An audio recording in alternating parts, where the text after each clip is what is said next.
നമസ്കാരം, ഇത് the India.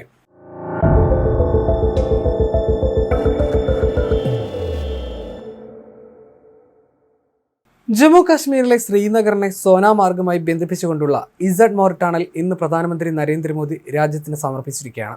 Ladakh മേഖലയിലേക്കുള്ള സൈനിക നീക്കം വേഗത്തിലാക്കാനും വിനോദസഞ്ചാരത്തെ ഉത്തേജിപ്പിക്കാനും ലക്ഷ്യമിട്ടാണ് ടണൽ നിർമ്മിച്ചിരിക്കുന്നത്.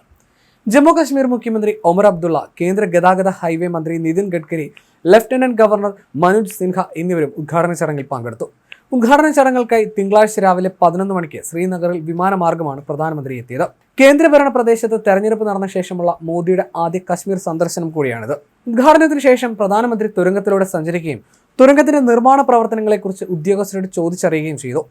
തുരങ്കത്തിന്റെ നിർമ്മാണ വേളയിൽ നിരവധി പ്രതികൂല സാഹചര്യങ്ങൾ നേരിടേണ്ടി വന്നിട്ടുണ്ട്. കാലാവസ്ഥാ വ്യതിയാനങ്ങളും നിർമ്മാണ പ്രവർത്തനങ്ങൾക്ക് വെല്ലുവിളിയായിരുന്നു. ഇത്തരം പ്രതിസന്ധികൾ നേരിട്ട എഞ്ചിനീയർമാരുമായും നിർമ്മാണ തൊഴിലാളിയുമായി പ്രധാനമന്ത്രി സംസാരിച്ചു.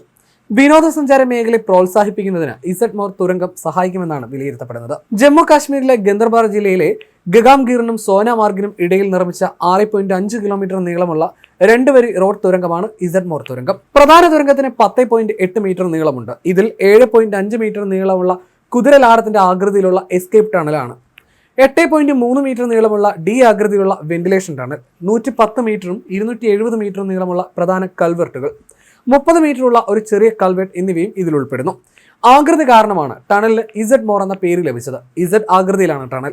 ഹിന്ദിയിൽ തിരുവ് എന്ന അർത്ഥത്തിലാണ് മോർ എന്ന പേര് കൂടി ചേർത്തത്. 2680 കോടി രൂപയാണ് ടണലിന്റെ നിർമ്മാണ ചെലവ്. നേരത്തെ ഉപയോഗിച്ചിരുന്ന റോഡ് ഹിമപാതങ്ങൾക്ക് സാധ്യതയുള്ളതായിരുന്നു.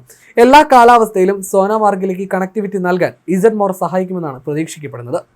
മുൻപത്തെ റോഡിലെ മണിക്കൂറുകൾ നീണ്ട യാത്രയെ അപേക്ഷിച്ച് തുരങ്കത്തിലൂടെ സഞ്ചരിക്കാൻ ഏകദേശം 15 മിനിറ്റ് മാത്രം മതി. സോജി ലവ് ടണലിന് സമീപമാണിത്. ശ്രീനഗർ ലേ ഹൈവേയിലെ ഈ ടണൽ കാർഗിൽ, ലഡാക്ക് മേഖലയിലെ മറ്റ് സ്ഥലങ്ങൾ എന്നിവയിലേക്ക് വർഷം മുഴുവൻ കണക്ടിവിറ്റി ഉറപ്പാക്കുമെന്നാണ് പ്രതീക്ഷിക്കപ്പെടുന്നത്. ലഡാക്കിലേക്കുള്ള ചരക്കുകളുടെയും പ്രതിരോധ ലോജിസ്റ്റിക്സിന്റെയും നീക്കത്തിന് സോജ്ല ടണൽ പ്രദേശം പ്രധാനമാണ്.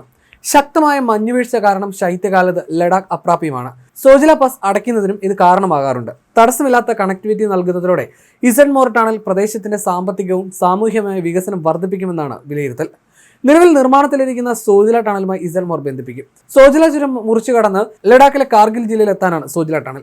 ഏഷ്യയിലെ ഏറ്റവും നീളം കൂടിയ തുരങ്കമാണ് സോജ്ല തുരങ്കമെന്നും റിപ്പോർട്ടുകൾ വ്യക്തമാക്കുന്നു. ഹിമപാതം കാരണം ശൈത്യകാലത്ത് ഒറ്റപ്പെട്ട് കിടക്കുന്ന പ്രദേശം കൂടിയാണ് സോനാമാർഗ്. പ്രതികൂല കാലാവസ്ഥയിലും സോനാമാർഗിലേക്ക് ഗതാഗതമാണ് പദ്ധതിയുടെ പ്രധാന ലക്ഷ്യം. ചൈനയുടെയും പാകിസ്ഥാന്റെയും ഭീഷണി നേരിടുന്ന തന്ത്രപരമായി പ്രാധാന്യമുള്ള ലഡാക്കിൽ എല്ലാ കാലാവസ്ഥയിലും ഇന്ത്യൻ സൈന്യത്തിന് കണക്ടിവിറ്റി നിലനിർത്താനുള്ള നിർണായക പദ്ധതിയാണിത്. ചൈനയുടെ ഭാഗത്തു നിന്നും അപ്രതീക്ഷിത നീക്കം ഉണ്ടായാൽ സൈന്യത്തിന് ഇസഡ് മോർ ടണൽ വഴി വളരെ വേഗത്തിലെത്താൻ സാധിക്കും. അതിനാൽ ദേശീയ സുരക്ഷയ്ക്ക് അത്യന്താപേക്ഷിതമാണ് ഈ തുരങ്കം. ഗഗൻഗീറിനും മധ്യ കശ്മീരിലെ സോനാമാർഗിനും ഇടയിൽ നിർമ്മിച്ച തുരങ്കത്തിന് 12 കിലോമീറ്ററാണ് ദൈർഘ്യം. സമുദ്രനിരപ്പിൽ നിന്ന് 8650 അടിയിലധികം ഉയരത്തിൽ സ്ഥിതി ചെയ്യുന്ന തുരങ്ക റോഡിന്റെ നിർമ്മാണത്തിനായി 2680 കോടി രൂപയാണ് കേന്ദ്ര സർക്കാർ വിനിയോഗിച്ചത്. 2020 ജൂലൈയിലാണ് പദ്ധതി ആരംഭിച്ചത്.